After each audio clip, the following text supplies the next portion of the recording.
Inabutan ng UNTV News and Rescue Team ang isang babae na nakaupo sa gilid ng kalsada na hawak ang kanyang ulo bunga ng pagkakabangga sa kanya ng isang motorsiklo sa harap ng Larlin Village sa MacArthur Highway, Barangay Sampaloc, Apalit, Pampanga.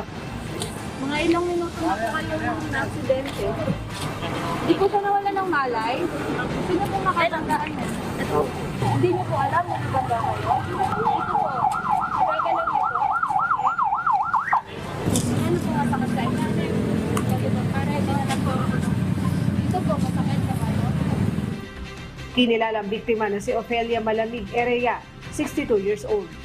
May mga sugat ito sa kaliwang bahagi ng ulo, tuhod at hita na kaagad na nilapatan ng first aid ng UNTV News and Rescue Team. Tumatawid sila. Ngayon, nauna yung babaeng nakatawid. Naiwan yung kasama niya. Kaya ngayon, may biglang dumating na mabilis yung single. Yun, nasalpok. Basta sinalpokan siya. Mabilis yung single. Pero maliwanag naman dito. Kung di siya mabilis, matatansya niya yung tumawid. Mabilis lang talaga.